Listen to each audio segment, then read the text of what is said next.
Ada udah lihat video? Belum ya? Oke, nanti akan saya kasih kesempatan Anda untuk melihat videonya. Jadi sebenarnya gini, harusnya eh, mungkin Anda bisa lihat video yang kita sediakan yang ada di SIA kami. Kemudian pertemuan kali ini kita akan diskusi. Tapi karena mungkin agak baru pertama ya. Oke, akan saya jelaskan dalam waktu nanti ya kira-kira 1 jam. Kemudian nanti ada saya persilahkan untuk melihat videonya. Kemudian nanti akan ada kuis. Nah, kuis dikerjakan juga dalam waktu 1 jam juga. Jadi kita akan butuh waktu 3 jam untuk menyelesaikan uh, pertemuan kali ini. Kemudian juga ada tugas mandiri yang harus Anda lakukan, ya. Dan silahkan Anda lakukan. Ya, waktunya juga lumayan panjang. Ya, jadi uh, tahapannya seperti itu. Ya. Jadi ada kuis, ada tugas mandiri. Ya. Mungkin agak berbeda dengan di kampus Anda kalau pada waktu Anda perkuliahan biasa ya. Tapi konsep kita seperti ini. Cara pembelajaran kami seperti ini. Ya. Jadi 1 jam pertama nanti akan saya presentasikan. Ya. Kemudian 1 jam selanjutnya Anda bisa mengerjakan kuis. Ya, bisa diulang kuisnya. Ya, seperti itu. Kemudian ada lagi 1 jam uh, sorry, 1 jam selanjutnya adalah melihat video yang kami share. Ya. Jadi Anda bisa berulang kali melihatnya, memahaminya. Ya. Jadi kalau ada yang baru datang atau yang belum ketinggalan, Anda bisa lihat videonya. Kemudian yang terakhir adalah mengerjakan kuis di jam yang terakhir ya. Jadi kita butuh waktu 3 jam untuk menyelesaikan course ini. Ya, jadi 1 jam pertama presentasi, 1 jam kedua sebenarnya video. Nanti kalau memang ada pertanyaan kita bisa share bisa ngobrol di situ. Kemudian yang 1 jam terakhir untuk mengerjakan kuis. Tapi ditambah ada tugas mandiri yang harus Anda kerjakan secara mandiri. Jelas? Jelas? Jelas, Pak. Oke. Kita mulai ya. Saya akan share screen.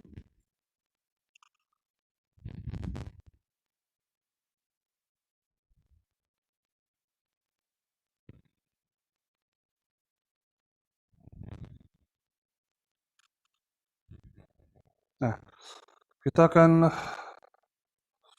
bicara tentang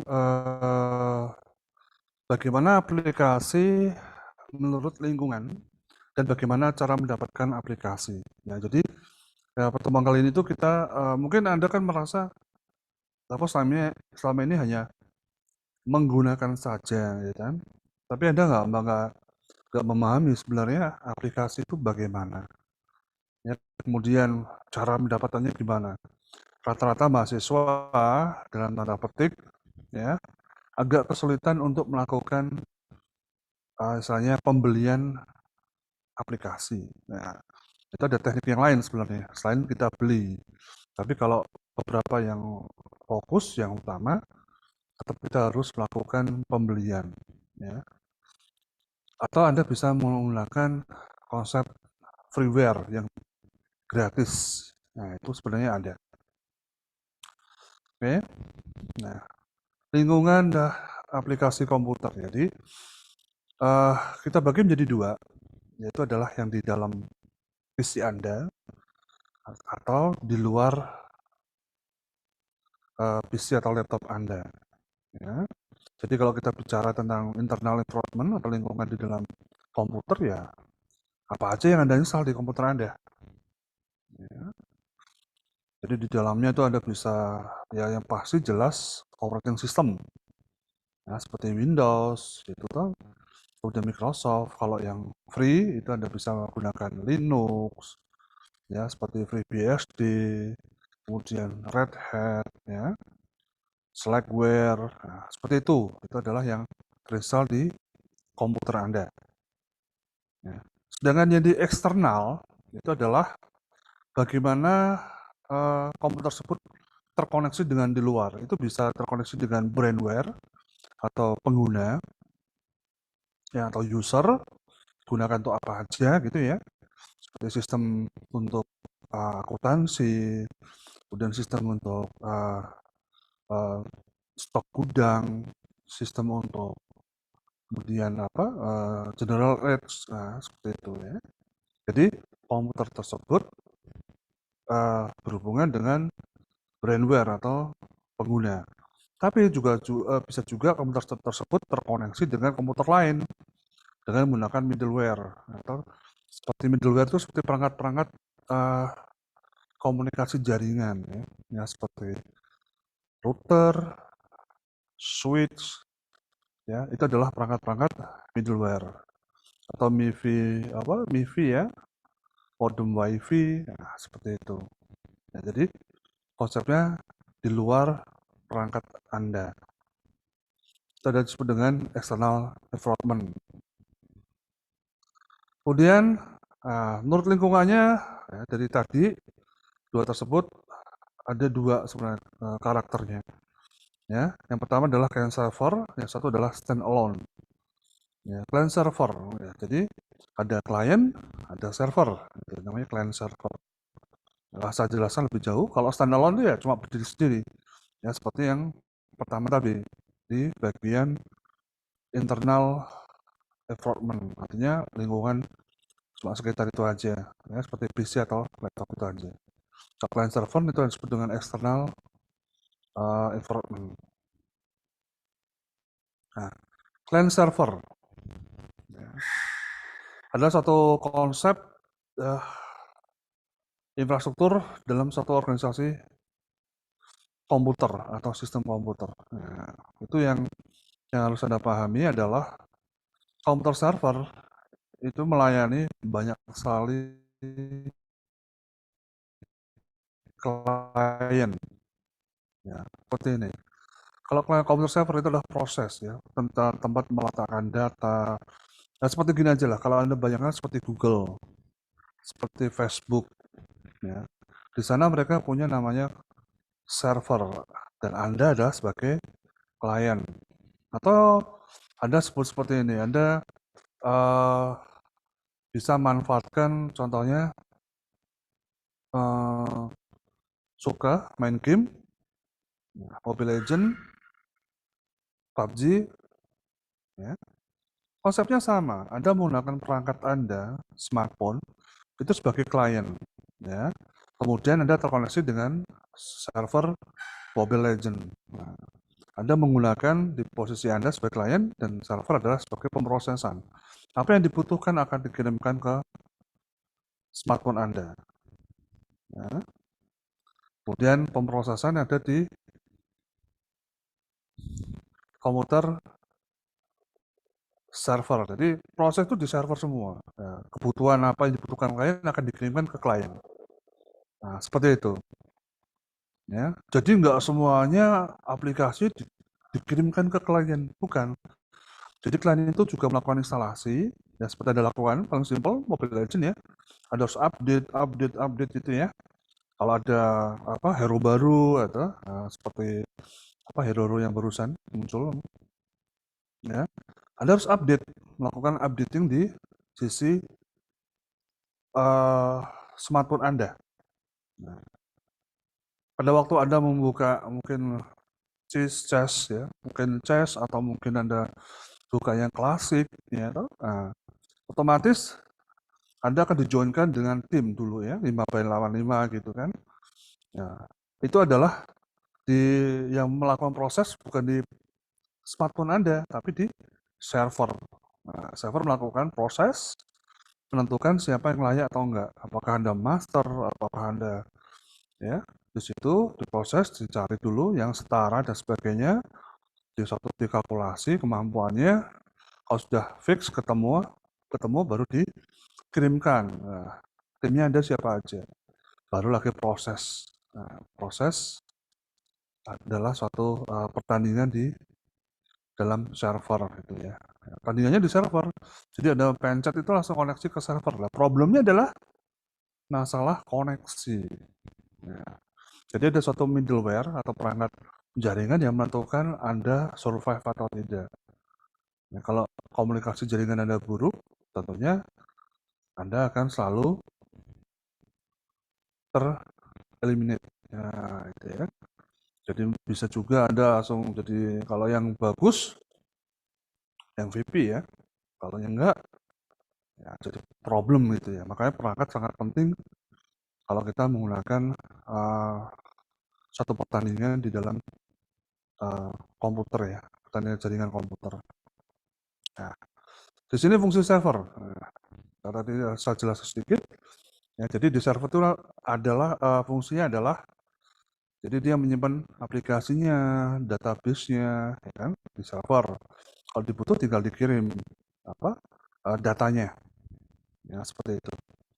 Kemudian dia juga menyediakan fitur keamanan, ya. Jadi jangan sampai ada yang bermain cheat atau curang di situ ya. Biasa kalau bermain cheat langsung di-ban sama apa, penyelenggaranya atau pemilik dari server tersebut ya. Kemudian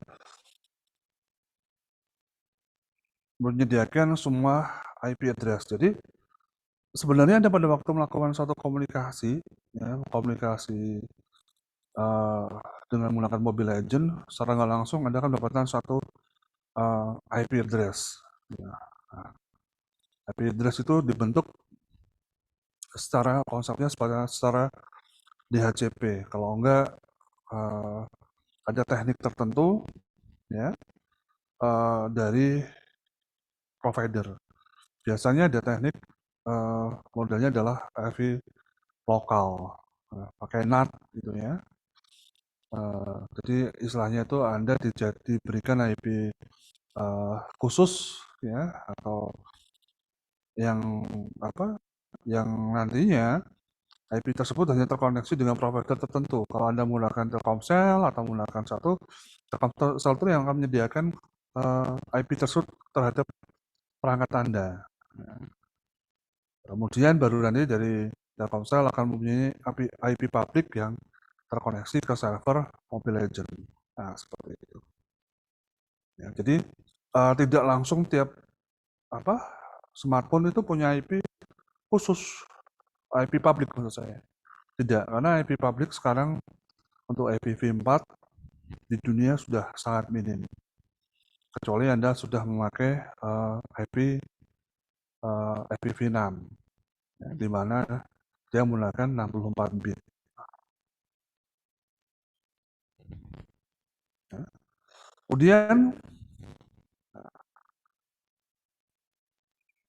komputer server itu sangat berbeda dengan PC Anda.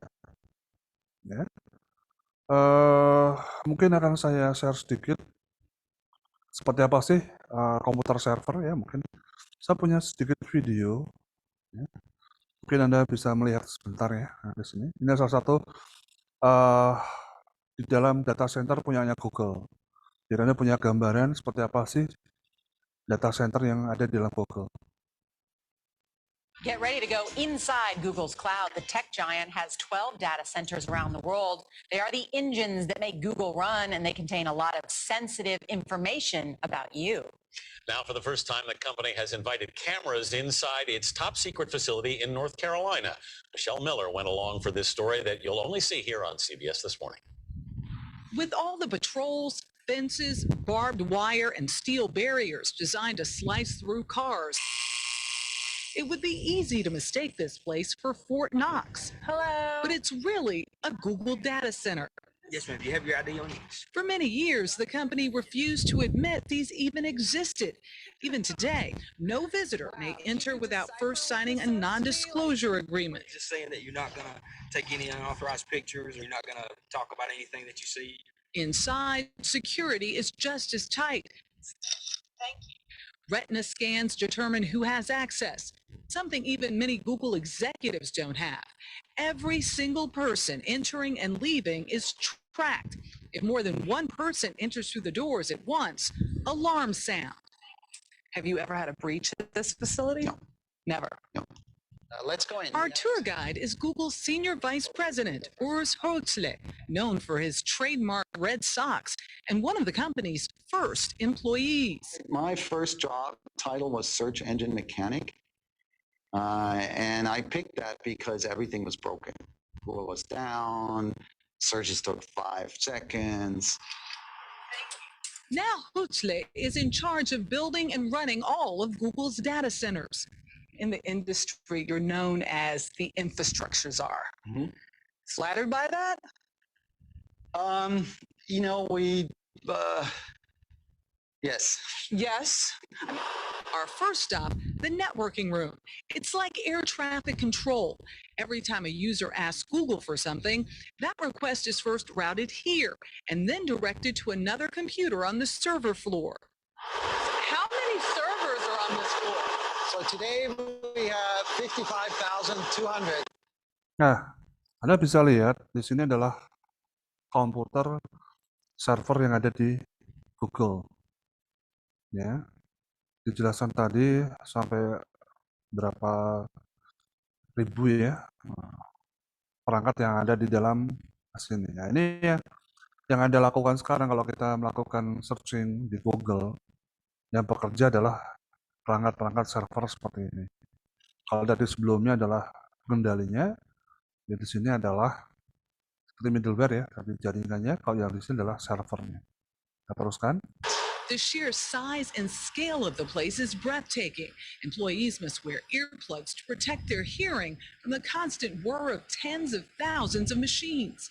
So each of these servers basically is like a PC except somewhat more powerful. And when one of those servers goes down, we saw firsthand what it takes to repair or replace them. Okay. Finally, you can plug in that power. Right here. How about that?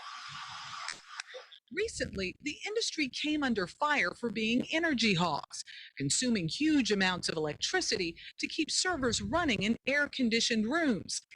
On our tour, Google was very eager to show us how they were reducing their carbon footprint here at the data centers. That's because the company is very protective of its green image. According to Wired Magazine's Stephen Levy, he has covered Google for years and also got a tour of the Lenore data center. The opening up of data centers really comes from their feeling that they can't keep this to themselves. Google reduced a lot of its energy consumption by simply raising the temperature on the server floor from a chilly 68 degrees to a balmy 80. We're estimating that we saved over $1 billion in the history of Google through these efficiency measures. At Lenore, Google says only 10% of the electricity is not used to power its servers. Another Google innovation, replacing wasteful air conditioners with a water-based cooling system. But for all of the company's efforts to become energy efficient, a lot Nah, seperti itu gambarannya. Jadi kalau kita bicara tentang suatu server, bukan cuma kalau di kampus, cuma mungkin 1-2 perangkat saja ya yang ada, mungkin 1 rak gitu ya. Jadi ada beberapa komputer server yang ditaruh ya di situ, kemudian semua mengakses ke perangkat tersebut. Tapi kalau di Google Anda bisa lihat ya, begitu banyaknya komputer, begitu banyak core, memori ya, dan penyimpanan hard drive ya, sangat-sangat luar biasa sekali ya. Beberapa saya baca dari beberapa informasi bahwa listriknya pun bisa untuk menyalakan suatu kota kecil. Artinya yang dibutuhkan listriknya sangat-sangat luar biasa besar. Ya, makanya untuk masuk ke dalam data center Google tersebut butuh sekali keamanan. Pertama kali mau masuk, ya kita ditanyain dulu seperti apa tadi, ya, dari mana dan sebagainya. Kalau sudah ada izin masuk ke dalam, itu harus melalui fingerprint, cek retina, baru Anda bisa masuk ke dalam environment Google Center ya, data centernya Google. Nah, seperti itu. Ya. Jadi server sangat membutuhkan sekali lokasi yang benar-benar aman, ya. Nggak sekedar aman dari pencurian, bukan, tapi aman dari semacam bencana, ya. Jadi kebakaran, kemudian gempa bumi, nah, seperti itu. Jadi itu memang harus dipikirkan dengan baik untuk menaruh satu server, ya. Nah, seperti itu untuk punyanya data center Google. Kemudian, ya, kita akan beranjak ke jenis-jenis server. Ya. Pertama adalah server platform, ya. Jadi itu tadi yang saya bilang tadi sudah universal ya semuanya itu ya. Kemudian server aplikasi itu adalah sebagai penghubung antara klien dan server. Nah, jadi di tengah-tengahnya ada middleware, harusnya seperti itu. Jadi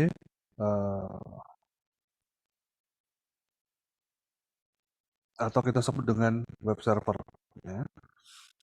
Ya. Kemudian dalam mail server digunakan untuk email, kemudian IRC server untuk internet relay chat. Ini yang kita sering lakukan dulu ya, terus ya sekarang sudah perkembangannya sudah namanya udah nggak cuma IRC, ya, banyak sekali. Ya, perkembangannya seperti itu. Kemudian di sini ada macam-macam selain server yang tadi, ya ada chat server, fax server, FTP server, ya, news server, proxy, telnet. Wah itu perkembangannya jadi mulai spesifik server itu. Ya. Jadi dulu universal, cuma kita sebut dengan server, ya, server platform atau cuma sekedar server gitu ya. Sekarang sudah mulai spesifik, udah mulai berkembang. Jadi dulunya cuma mungkin ada server-server yang dijadikan satu ya. Kita bermain di two tier ya. Sekarang sudah lebih dari 3 tier. Ya, mungkin kita sudah menggunakan konsep cloud computing ya. Grid computing. Ya. Jadi memang kita nggak ngobrolin cuma konsepnya sampai sebatas itu, sudah out of the box ya. Jadi banyak sekali teknologi yang diterapkan di masa sekarang. Tujuannya cuma satu, memberikan kenyamanan di sisi pengguna. Cuma itu aja, di sisi user. Intinya semua ke arah sana. Jadi kedepannya nanti kita sebagai user akan dimudahkan dengan teknologi-teknologi yang ada. Salah satunya adalah teknologi yang disematkan di dalam server. Kalau klien, ya itu adalah yang tadi saya jelaskan, hanya di posisi di Anda sebagai pengguna atau saya sebagai pengguna. Jadi berbeda dengan konsep server.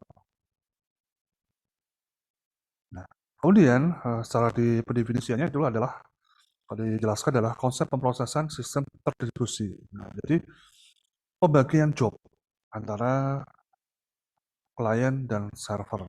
Jadi nggak semuanya langsung ditaruh di klien atau semuanya taruh di server, enggak. Dibagi. Ya. Teknologi sekarang itu sudah melakukan hal seperti itu. Seperti tadi saya bicara tentang Mobile Legends, ada di sisi klien, ada di sisi server. Makanya ada satu pembagian.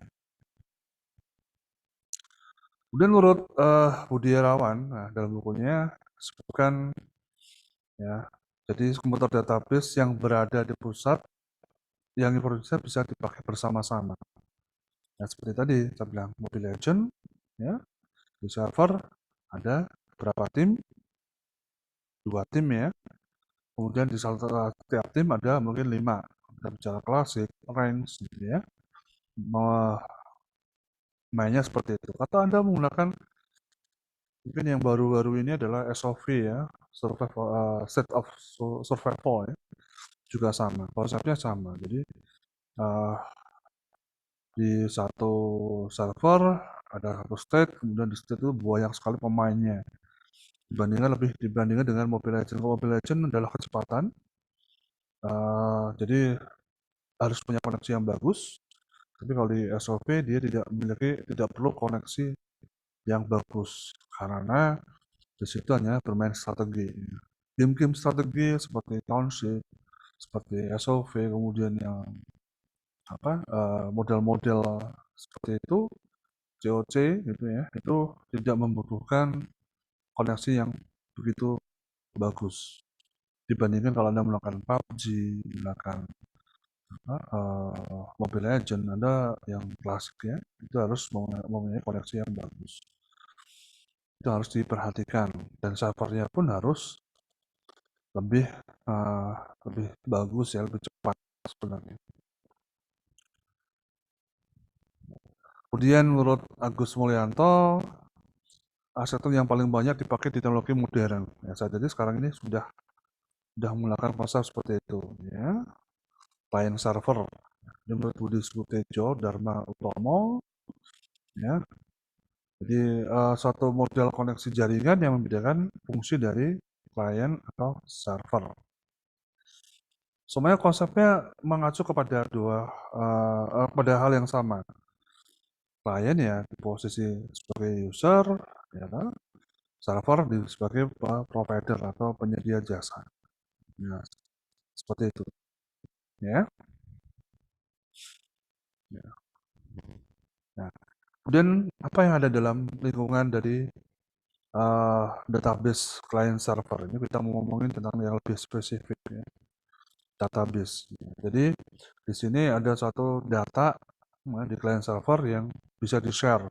Nah, apa yang dibutuhkan ya seperti TCP IP atau IP-nya, kemudian untuk operating systemnya. Ya.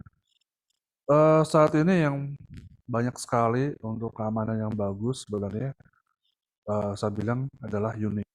Salah satu server yang mungkin buat saya itu paling bagus buat saya. Karena saya merasa Unix itu lebih simpel ya, kita bisa melakukan suatu bukan lebih simpel ya, kita bisa olah atau kita remastering gitu, seperti itu ya, dibandingkan dengan kita menggunakan Windows Server. Tapi keuntungan di Windows Server, pelayanan dari servisnya itu lebih bagus dibandingkan kita pakai Unix atau Linux. Karena biasanya mereka menggunakan komunitas. Sedangkan Windows Server, mereka ada suatu corporate sendiri yang menangani masalah problem atau troubleshootnya. Ya. Kemudian kalau ya, jadi seperti itu. Kemudian di lingkungannya sama udah nih ya. Yang harus ada pahami di sini server itu akan terkoneksi dengan klien banyak berapapun ya, semua melalui jaringan. Nah, jaringan itu topologinya macam-macam. Ada yang model bus, ada model ring, ada model star gitu ya. Jadi jaringan tersebut ya. Jadi bisa terkoneksi ke server dengan berbagai macam. Itu pun bisa terkoneksi ke printer jaringan. Seperti itu. Komunikasi dasar client server menggunakan middleware. Ya, jadi middleware itu ada perangkat-perangkat jaringan sebenarnya. Nah, di sini ada klien melakukan request, server melakukan berikan layanan. Itu ada beberapa tahapan. Tapi secara sederhana konsepnya seperti ini. Ada request, ada suatu layanan yang diberikan. Jadi seperti itu.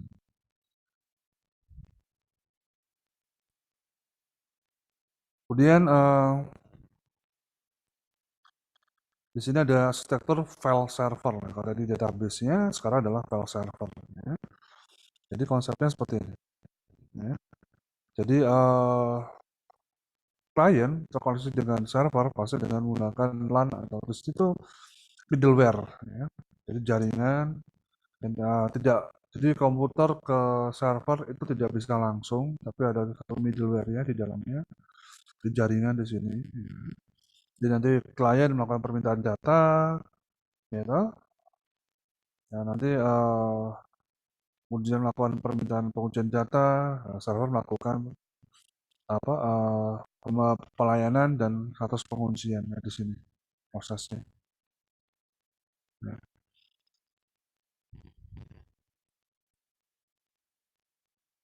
Semua pemrosesan dilakukan sudah jelas ya tadi ya di klien, kemudian kemudian server bertindak sebagai file server. Ya. Jadi di sini server itu mengelola file dan klien bisa mengakses file tersebut. Ya, khusus file. Ini kayak data sharing gitu ya. Nah, di sisi server. Ya, di sini tentunya tetap ada database-nya.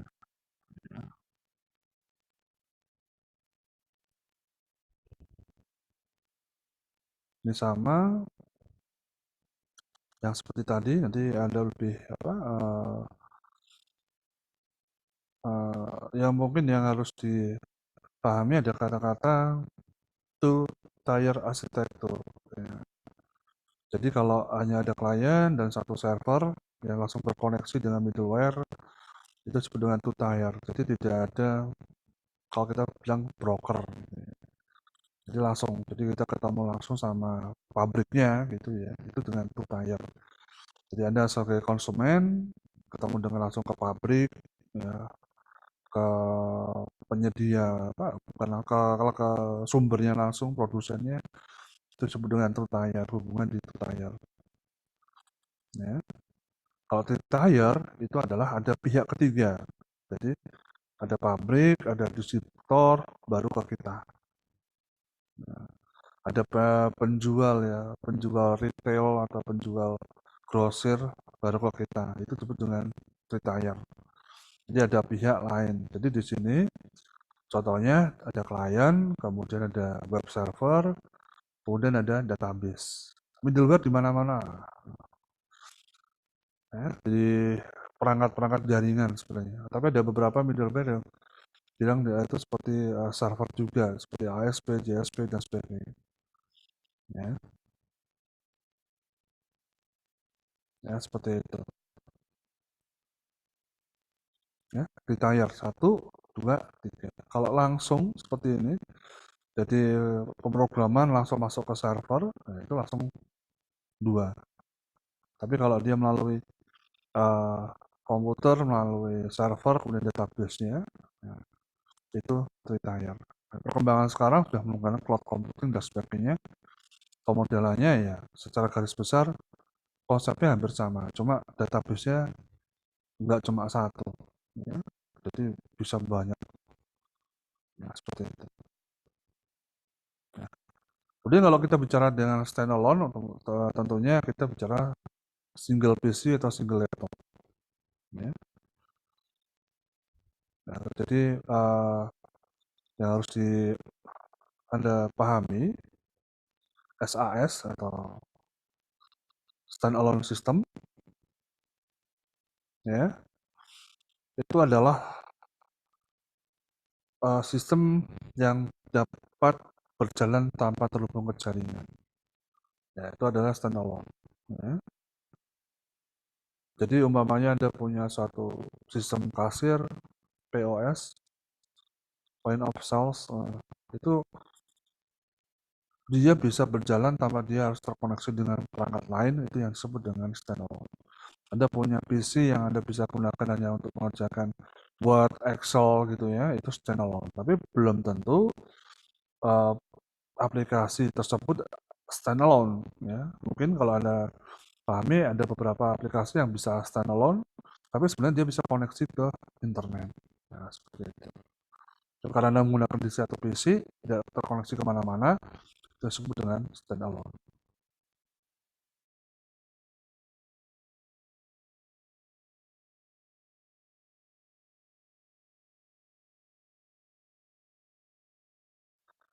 Beberapa aplikasi standalone itu juga atau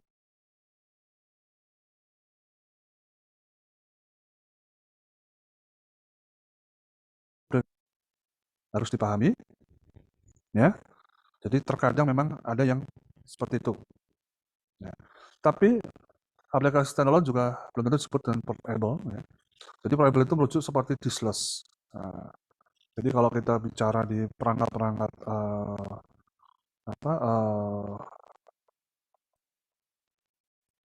komputer, di mana komputer tersebut bisa on, itu hanya dengan cara memberikan suatu flash disk untuk ditancapkan ke perangkat tersebut. Perangkat tersebut tidak memiliki hard drive atau hard disk untuk menyimpan, tapi dia menggunakan flash disk saja. Itu ada. Nah, tapi itu udah yang lama. Kalau sekarang teknologi tersebut hanya digunakan untuk warnet biasanya seperti itu, tapi tetap koneksi ke jaringan jaringan yang ada di server, ya. Seperti itu. Itu disebut dengan portable. Tapi kalau standalone berbeda dengan portable. Ya. Kalau kita bicara standalone, tentunya kita sebut dengan one tier, hanya dia aja ya. Habis itu aja. Kalau tadi ada two tier, ya sekarang one tier. Kemudian yang kedua, ya sebelum salam kedua, saya mau ada yang mau ditanyakan dulu yang sebelum-sebelumnya. Kalau yang mau bertanya silahkan langsung aja diomongkan. Ada yang belum jelas? Kalau tidak, saya teruskan. Ya. Untuk yang kedua, bab yang kedua, bukan bab kedua ya, subbab yang kedua, kita bagaimana cara mendapatkan aplikasi. Ya. Yang pertama adalah kita bisa membangun, membeli, menyewa. Ada satu lagi sebenarnya, free. Nah, freeware ini belum disebutkan di sini. Jadi ada satu lagi namanya freeware, aplikasi gratis. Tapi aplikasi gratis pun terkadang juga kita harus melakukan suatu pembelian. Ya, seperti itu. Contohnya, kalau Anda menggunakan aplikasi Mobile Legends, kadang-kadang Anda harus melakukan top up untuk membeli diamond, ya, untuk membelikan skin dan sebagainya. Ya, seperti itu. Ya. Tapi kalau benar-benar free, kalau Anda coba pakailah Linux, Slackware, Debian. Pertanyaannya adalah bagaimana kita melakukan instalasi, bagaimana kita melakukan maintenance terhadap operating system tersebut. Nah, seperti itu. Ya. Yang pertama, kita bicara dulu tentang create application. Ya. Jadi sejujurnya Mas dan Mbak, membuat sistem itu tidak mudah. Ya, tidak mudah. Ya. Jadi kita harus butuh cara mengerjakannya dengan metode apa, berapa waktu yang dibutuhkan, biaya, sumber daya. Ya. Semakin pintar orangnya, otomatis semakin mahal biayanya. Tapi semakin cepat proses pembuatannya dan keamanannya semakin bagus. Nah, seperti itu. Jadi, butuh orang-orang yang tepat dalam membangun suatu sistem. Ya, kami dari program studi TI menyadari hal tersebut. Makanya di tempat kami praktikum sangat-sangat kami junjung ya. Jadi memang kami perbanyak untuk di kelas pun kita perbanyak untuk melakukan coding itu sangat penting di kelas-kelas kami. Ya, karena apa? Ya memang kita orang IT. Ya, IT harus bisa coding. Gitu. Rule-nya itu, aturannya seperti itu. Nah ini salah satu konsep dari metode yang ada, namanya SDLC, System Development Life Cycle. Ya, itu ada 5 tahapan. Secara general ya ini ya. Ada planning, analysis, design, implementation, dan maintenance. Nah, tahapan itu adalah tahapan-tahapan dari pembangunan satu sistem. Planning, nah, itu sangat sekali banyak sekali yang harus kita gali dari user. Nah, butuhnya apa, maunya apa, kebutuhannya bagaimana, nanti antar mukanya seperti apa, koneksinya bagaimana, itu dicari dulu informasinya, baru kita analis. Oh, kalau perusahaan Anda tidak cocok kalau menggunakan konsep seperti ini, coba pakai VPN, pakai VPS, nah, seperti itu. Kalau nggak Anda sewa hosting, nah itu salah satu analis. Ya. Kemudian antar mukanya lebih cocok seperti itu. Kita gunakan touchscreen atau kita gunakan perangkat-perangkat RFID, ya. Kita gunakan perangkat-perangkat barcode, scan, seperti itu. Jadi kita lakukan analisis kita bisa dapat dan kita melakukan desain. Nah, desain itulah nanti kita tawarkan seperti ini. Ya, desainnya dari satu blueprintnya, ya, blueprintnya seperti apa. Nah, baru kemudian dilakukanlah kita pembangunan sistem. Pembangunan sistem kita buat selesai dengan berbagai macam teknologi dari API, ya, sampai teknologi apa, microprogramming, ya, kita tanamkan dalam satu sistem tersebut. Nah, kita deploy ke user. Ada berapa titik, ada berapa kantor, ada berapa PC, ada berapa pengguna, brandware, berapa level aksesnya, operator, ataukah sebagai supervisor, ataukah sebagai manager, atau owner. Nah, seperti itu. Ya. Kemudian kita lakukan maintenance, 1 bulan ada problem, tanggal, gimana dengan saldonya, selisih atau tidak, ataukah ada yang salah. Seperti itu prosesnya. Jadi sistem itu sebenarnya kalau kita buat create itu sangat-sangat mahal. Kalau kita berbicara dengan ISO, ya, suatu standar untuk pembangunan satu sistem itu sangat mahal kalau saya bilang. Ya. Hanya perusahaan-perusahaan khusus, perusahaan-perusahaan tertentu yang mau membangun satu sistem dengan spesifikasi yang jelas. Ya. Itu pun harus melakukan suatu proses, misalnya lelang. Nah, seperti itu. Karena perusahaan-perusahaan besar tidak mungkin mereka melakukan pertunjukan dengan peraturan pemerintah yang ada saat ini. Ya, ini sudah saya jelaskan. Nah, kemudian kita bicara tentang waktu. Ya. Di sini ada namanya Gantt chart dan ini ya, GPM. Ya. Kedua, waktu dan biaya. Nanti kita jelaskan apa bedanya. Kalau di Gantt chart itu adalah masalah waktu kita bicaranya. Berapa bulan dibutuhkan? Nah, semakin cepat pembangunan, berarti semakin banyak sekali tenaga yang dibutuhkan. Ya, kita menggunakan metode yang berbeda seperti RAID. Ya. Ada beberapa tim yang berjalan di dalam satu pembangunan sistem. Setiap sistem itu memiliki tugas masing-masing. Nah, sekarang teknologi sudah dibagi. Pembangunan satu sistem kita sudah menggunakan namanya framework, namanya seperti itu ya. Framework itu apa? Jadi pembagian job. Kita breakdown suatu pekerjaan itu menjadi beberapa.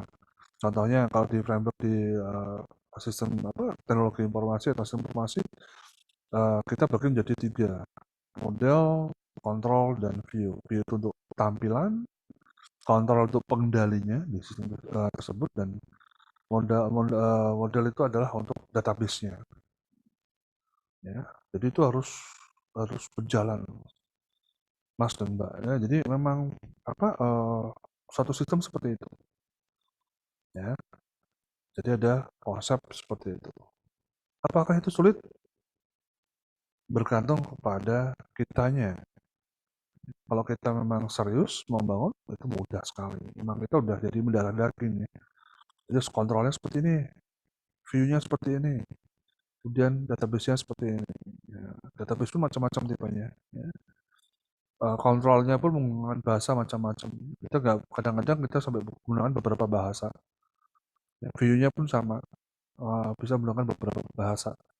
HTML, kemudian ada bahasa Java, ya. Kemudian ada kalau di kontrol ada Python, PHP, VB.NET, banyak sekali. Ya.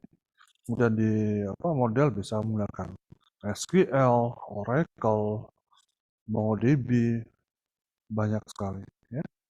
Jadi memang kita harus memahami karakter-karakter dari bahasa pemrograman dan database-nya dan antarmukanya atau view-nya. Kemudian kalau kita bicara percat, modelnya lebih spesifik lagi, lebih jelas kapan mulai, kapan itu. Jadi nanti bisa kita melakukan paralel. Nah, sebenarnya di Grand Chat sama, sebenarnya konsepnya sama. Cuma di sini lebih jelas alurnya harus kemana dulu, seperti itu. Kalau di Grand Chat tidak, dia cuma paralel aja. Ini sama ini paralel, ini namanya paralel. Tapi kalau di percat kita bisa laut. Habis ini ngapain, habis itu ngapain. Habis ini bisa paralel sistem, paralel pengerjaannya dan sebagainya. Nah, seperti itu. Ya, ada plus dan minusnya. Lebih simpel yang di atas kalau bisa melihat, tapi lebih detail di percat. Kemudian ada lagi, ya, ini konsep yang selanjutnya, kita tentukan dulu kegiatannya, kemudian penjelasannya apa, di situ dijelaskan, ya, kemudian di sini ada suatu role-nya. Nah, jadi kalau kita gambarkan seperti ini. Nah, ini contoh penggambaran proyek rumah sakit ya. Jadi kita mau kemana dulu. Nah, ini nanti ada satu hitungannya. Kapan paling cepat, kapan paling lambat. Nah, seperti itu. Karena bergantung dimulainya. Contohnya, jadi start ke A itu berapa lama butuhnya. Start ke B berapa lama. Nanti dihitung. Jadi jalur A, paman ke H itu lewat mana aja, nanti butuhnya berapa. Nah, kita bisa cari yang paling cepat dan paling lambat. Nah, seperti itu.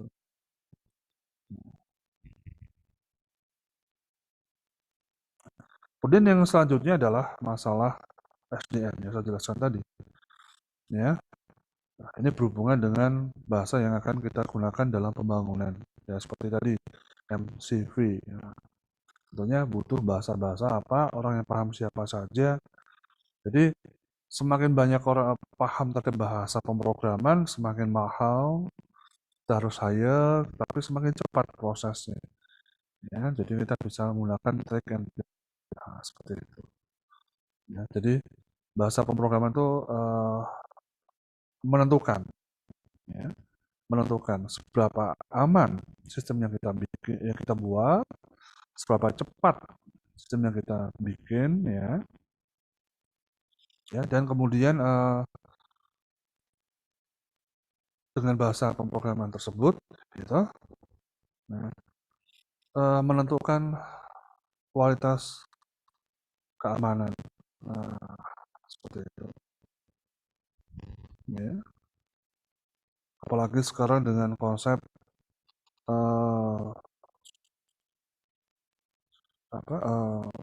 semua terhubung, terkoneksi, ya. Internet of Things. Ya. Jadi kita harus memperhatikan pemahaman terhadap bahasa apa aja yang nantinya bisa kita gunakan dalam suatu sistem. Ya. Kemudian untuk aplikasi selanjutnya ada aplikasi yang membeli. Nah, tentunya banyak ya kalau kita beli ya. Nah, di sini contohnya dari Microsoft. Ya, ada Microsoft Access, ya, Office, Home, dan khusus. Nah, itu harga-harganya tentunya ya itu memang tidak murah, tapi aman. Nah, kalau yang punya finansial itu tidak ada masalah, no problem. Tapi kalau yang punya masalah finansial, bagaimana? Nah, itu pertanyaan yang menarik. Harusnya kampus menyediakan lisensi untuk mahasiswanya. Kampus kami menyediakan lisensi untuk mahasiswa. Jadi kalau masuk ke kampus kami, kita memiliki Microsoft yang bisa diinstal dan itu gratis. Nah, kemudian ada yang disebut dengan kita sebut dengan aplikasi sewa. Nah, itu banyak juga aplikasi sewa di perbankan itu terutama ya, bisa harus rent gitu ya, banyak. Kan lebih murah sebenarnya sewa, tapi kita bergantung pada provider tersebut atau penyedia layanan. Itu jadi problem juga, permasalahan juga, karena data kita akan berada di server mereka. Ya, padahal kalau kita bicara dalam satu corporate, satu perusahaan, data itu sangat penting. Data adalah inti dari suatu perusahaan. Kita bicara perusahaan apapun, kalau sudah terkomputerized, apalagi seperti sekarang ini semuanya pakai daring, semua ke server, kita sewa aplikasi di tempat provider tertentu, tiba-tiba pertama mungkin kena bencana, itu yang jadi problem ya. Kemudian pemutusan sepihak, ya, jadi karena ada tidak kuat bayar atau mungkin ada problem dan sebagainya, gitu. Atau pencurian data, karena kita nggak bisa mengamankan sendiri. Kita harus bergantung pada provider lain, dan tentunya kita nggak tahu bagaimana dengan keamanan dari provider tersebut. Itu memang harus kita jadikan pertimbangan-pertimbangan dalam kita melakukan sewa aplikasi. Nah, seperti itu. Ada juga aplikasi yang modelnya range itu seperti di Android ya, banyak juga. Seperti cam scanner, harus bayar per bulan berapa, per tahun berapa, nah, seperti itu. Ya, jadi memang ada beberapa aplikasi yang premium di Android yang kalau kita mau pakai harus bayar dulu per tahunnya berapa atau per bulannya berapa. Nah, seperti itu. Ya ada ada keuntungannya, ada kerugiannya ya. Ya, apalagi yang aplikasi-aplikasi yang base-nya penyimpanannya bukan di smartphone kita, tapi di server. Nah, itu sangat-sangat berisiko menurut saya. Ya. Ini perkembangannya aplikasi penyewaan dulu, kenapa dulu masih pendapatannya masih kecil, ini berhubungan dengan jaringan. Sekarang komunikasi sangat-sangat, kalau bilang ya mungkin di daerah, mungkin Makassar mungkin udah mulai bagus ya, bagus. Mungkin di Papua udah pengembangannya sudah luar biasa. Di daerah kemarin saya lihat itu di beberapa daerah-daerah luar itu ya, wilayah timur sudah mulai dibuat BTS ya, bukan BTS ya, BTS ya. Jadi untuk pemancar ya, receiver ya, jadi untuk penerima dan memancar untuk media untuk sinyal ya. Semoga kedepannya ada kesetaraan nantinya. Apalagi berharap semuanya bisa merata. Jadi nggak cuma di Jawa dan Sumatera dan Bali ya, cuma di Kalimantan, kemudian di Sulawesi, kemudian di Papua, di Nusa Tenggara, itu semua bisa merata, lebih nyaman semuanya. Karena saya melihat masih belum merata. Yang sudah merata itu jalannya. Jalan-jalan di mana sama Bapak Pak Jokowi itu sudah dibangun di mana-mana. Cuma yang belum ini adalah masalah jaringan internet. Semoga kedepannya di sana semakin bagus, ya, semakin berkembang pendapatannya di tiap-tiap daerah semakin bagus. Ya, kesempatan bagi Anda semua untuk mengembangkan wilayahnya masing-masing atau Anda melakukan migrasi ke daerah-daerah yang membutuhkan tenaga Anda di daerah-daerah luar atau daerah Indonesia Timur. Ya, ini Anda bisa lihat dalam kurun waktu 4 tahun atau 5 tahun, ya, dari 99 sampai 2004, itu sekitar 5 tahun, itu berkembang dari 1 juta hingga 25 miliar. Itu luar biasa sekali. Ya. Ya. Ini adalah salah satu contoh, ya. 120 sampai 550 per bulan. Nah, ini untuk ASP. Ya. Ya, untuk Microsoft Office ini 400 sampai 500 dolar. Bayangin aja, tiap-tiap produk harus berbayar. Makanya sangat-sangat mahal. Tapi apakah itu sepadan? Sepadan. Dibandingkan Anda harus buat sendiri. Ya, kalau kita buat sendiri lebih mahal lagi. Nggak cuma segini. Mungkin sampai 100 kali lipat lah soalnya itu.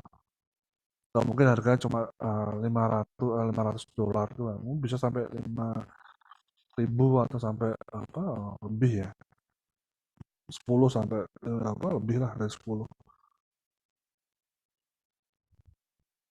Nah, cukup. Nah, eh satu lagi yang mungkin saya sharekan adalah, saya informasikan ada satu lagi yang saya bilang tadi adalah freeware.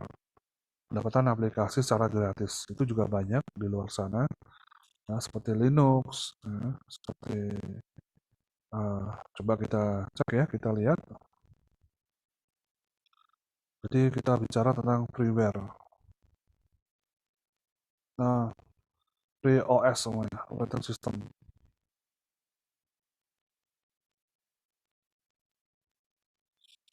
Nah, ini adalah banyak yang Debian, Linux, BSD. Semua ini sudah menggunakan GUI. Banyak sudah menggunakan GUI. Jadi Anda nggak perlu khawatir, ya. Nah, yang rata-rata digunakan adalah Ubuntu. Kalau yang ini berbayar, Enterprise, ada Enterprise berarti dia berbayar.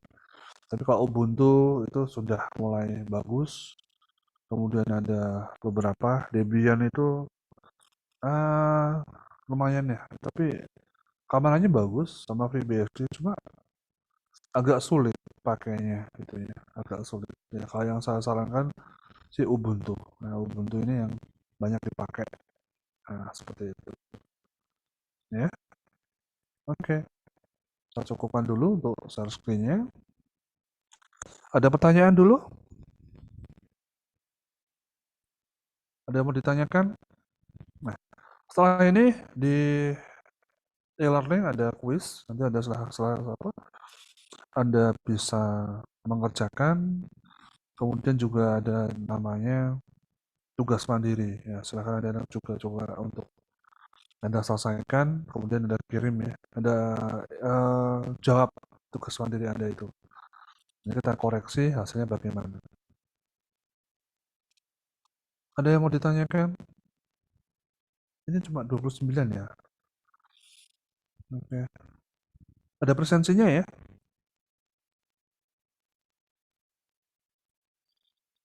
Halo? Ini on atau enggak ini ya? Kita pada tiduran. Ada presensinya, Pak. Presensinya, oke Mbak Dewi, oke terima kasih. Yang lainnya gimana nih kalau nggak ada komen? Emang di apa ya Pak? Di e-learning ya Pak ya? Iya di portal lah, di e-learning ya. Coba dicek deh.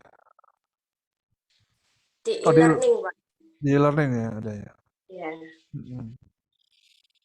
Jadi seperti itu. Jadi kalau apa? Jadi Mas dan Mbak udah tahu konsepnya. Jadi kalau kita mau bangun satu sistem itu tidaklah mudah. Ya, memang kalau Anda mungkin bukan dari IT, mungkin oh begitu ya, sulit ya. Tapi kalau dari IT ya mungkin udah terbiasa ya. Jadi udah aman-aman aja sih.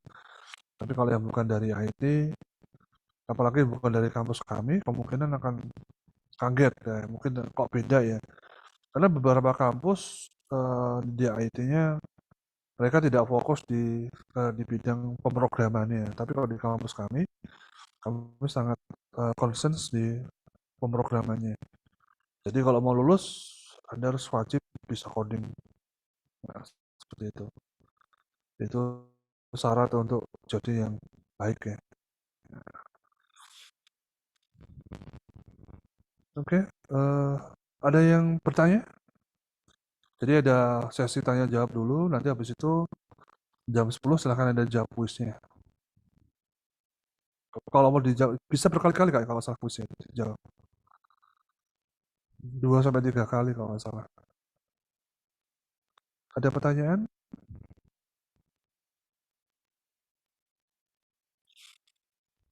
Oke. Saya mau nanya nih kalau gitu. Ada yang sudah bisa install komputer sendiri? Halo? Adakah yang bisa instalasi komputer sendiri?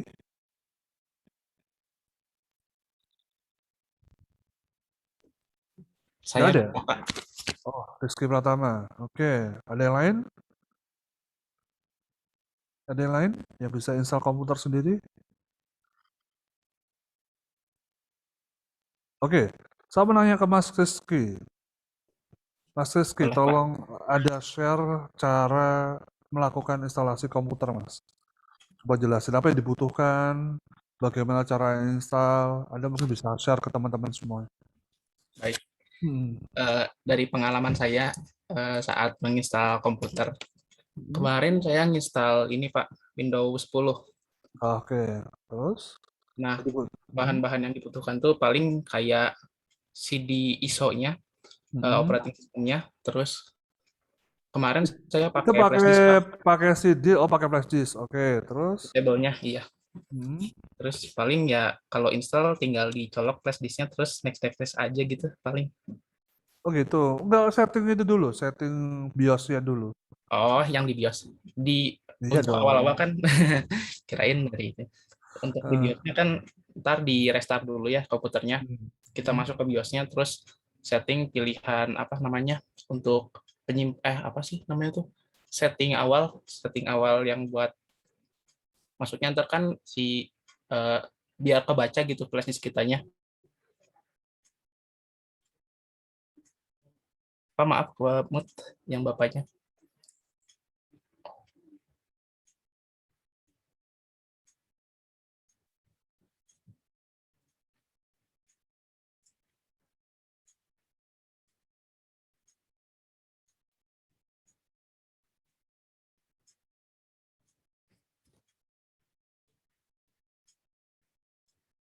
Pak Khairuddin yang bertanya. Jadi memang trouble-nya Mas, apa yang pernah Anda alami pada waktu melakukan instalasi? Trouble-nya apa? Untuk trouble paling ini kayak flash disknya kadang nggak kebaca. Hmm. Itu biasanya kan suka dicolok cabut aja gitu paling. Oke. Jadi ada problem di flash disk ya. Oke. Kemudian setelah Anda lakukan instalasi, berarti kan Windows sudah terinstall ya. Ya. Yang kedua adalah mau saya tanyakan adalah apakah Anda melakukan updating? Apakah menggunakan, ini pertanyaan sebenarnya sederhana nih. Anda menggunakan original atau menggunakan crack, Mas? Boleh dijawab di sini, Pak. Untuk kemarin kan biasanya kalau original tuh emang rada. Atau Anda menggunakan versi crack? Halo, apakah suara saya terdengar? Terdengar, Mas. Oke. Soalnya koneksi saya kayaknya kurang baik. Jadi kalau untuk saya sendiri kemarin karena emang nggak punya cukup dana ya, jadi yang praktis-praktis aja gitu Pak. Saya cari crack jujur di internet. Soalnya kalau nggak full version tuh kayak kurang aja gitu Pak performanya. Kan misalnya kalau Windows kalau Ini gimana Pak? Gini ya, kan di Tokopedia, di Bukalapak itu juga ada kadang-kadang kode-kode yang harganya murah, Mas. Pernah dapetin nggak? Saya pernah beli Windows itu harganya cuma 30.000 atau 20.000. Saya kurang paham dengan itu, tapi memang itu lisensi murni, saya benar-benar lisensi. Coba kalau kadang-kadang cari aja kalau memang itu. Tapi memang agak merepotkan adalah versi antara yang Anda beli itu sama versi Windows-nya harus sama. Kalau beda, nggak bisa, Mas. Saya pernah punya itu. Cuma saya pada waktu saya install, kode itu nggak bisa masuk karena versi Windows-nya beda. Itu yang jadi apa? Jadi sebenarnya kita bisa beli dengan harga murah, nggak semahal yang yang udah dipasang langsung di PC ya. Kadang-kadang kalau di tempat pembelian itu kan sampai harga 1 jutaan ya selisihnya ya antara yang DOS sama yang Windows ya. Tapi ada juga yang murah. Saya sempat bertanya-tanya kenapa harganya murah. Itu mungkin harga corporate, Mas. ke corporate, kemudian dijual sama ke orang-orang tiap person. Kemungkinan seperti itu. Tapi saya juga nggak tahu juga secara detail seperti apa. Cuma ada harga murah, saya pernah beli itu aja. Nah, itu memang ada Soalnya buktinya. Iya, ada kalau buktinya. dari pas awal beli laptop kan emang dapat lisensi dari laptopnya kan Pak gratis. Iya, Cuma kemudian karena ada trouble masalah kayak kena virus laptopnya tuh jadi rada-rada berat, mau nggak mau harus install ulang dan ya gitu deh hasilnya. Tapi oh nanti iya, iya, ke iya. depannya kan sekarang udah rilis Windows 11 kan ya Pak. Paling Iya. ntar kalau mengikuti update mungkin saya bakal coba beli biar dapat lisensinya resmi. Gitu sih Hmm. paling, Pak. Nggak sih Mas. Kalau kalau memang tidak begitu kalau memang kita sebagai user memang familiar dengan Windows ya mau saya persilahkan. Tapi kalau memang bisa migrasi pakai yang freeware aja seperti Linux, Ubuntu itu lebih bagus. Saran saya seperti itu. Tapi kalau di kampus sih, kampus kita memang kita kalau masuk kampus semuanya udah free apapun Windowsnya. Karena memang kita punya satu apa ya istilahnya itu perjanjian ya, satu pembelian. Nah, jadi kampus kita sudah melakukan pembelian lisensi ke Windows seperti itu. Jadi siapapun yang masuk ke kampus kami, asumsinya adalah dia bukan crack tapi sudah berlisensi. Tapi kalau udah keluar dari kampus, ya nggak tahu. Seperti itu kan itu tanggung jawab masing-masing. Tapi kalau masuk kampus, otomatis di cover dengan konsep seperti itu. Oke, Gitu paling. terima kasih Mas Rizky. Oke, berbagi pengalamannya. Nah, kemudian yang ini yang kedua saya mau nanya nih, adakah yang tidak suka nge-game di sini? Nah, kalau nggak gini, ada yang main Mobile Legend? Ada yang main Mobile Legend? Main, Pak. Oke, Mas Rizky. Yang lainnya? Yang lainnya? Nggak ada. Nah, karena kemarin kita juga baru melakukan pertandingan Mobile Legend di prodi kami. Jadi prodi kami melakukan suatu pertandingan, tapi untuk anak SMA sayangnya seperti itu. Memang kita kalau semua dimasukkan luar biasa sekali ya, karena kemarin tahun 2020 di pemerintahan kita, Pak Gubernur melakukan pertandingan Mobile Legends itu sampai pesertanya sampai 1024 peserta, 1000 lebih lah, seperti itu. Nah, kemarin kita juga akan mencoba melakukan itu, kita batasin tapi untuk SMA. Nah, itu sampai kita hanya menyediakan slot sekitar 32 pun sudah antusiasnya luar biasa sekali. Nah, jadi yang mau saya tekankan seperti ini sebenarnya. Ya.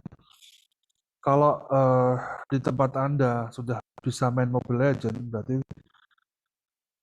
jaringan di tempat Anda sudah bagus. Ini seperti itu. Ya. Kalau Anda belum bisa main Mobile Legends, masih putus-putus, berarti jaringan di tempat Anda masih kurang. Apalagi nggak bisa loading ya, load ya, nah, itu berarti problem. Tapi kalau Anda bisa main SOS itu udah tidak ada masalah, kemudian township ataupun. Jadi sebenarnya kita melihat ukurannya dari kalau dari pandangan user lihatnya dari situ. Apakah koneksi jaringan di tempat Anda bagus atau tidak, lihatnya dari situ. Tapi kalau dari seorang IT ya tidak ya, kita bisa lihat dengan speed test, ya. Kita bisa cek ya komunikasinya seperti apa, kemudian routingnya bagaimana di sisi IT. Tapi kalau di sisi user paling banter pada waktu menggunain putus atau tidak, koneksinya jalan atau tidak, itu aja yang perlu dilihat. Ya, oke, mungkin cukup sampai sini saya jawabnya karena nanti kita akan mulai. Anda bisa mengerjakan kuis sama mandiri ya, tugas mandiri ya. Oke, kita cukupkan. Kita ketemu lagi hari Selasa ya. Betul ya, Selasa ya. Halo?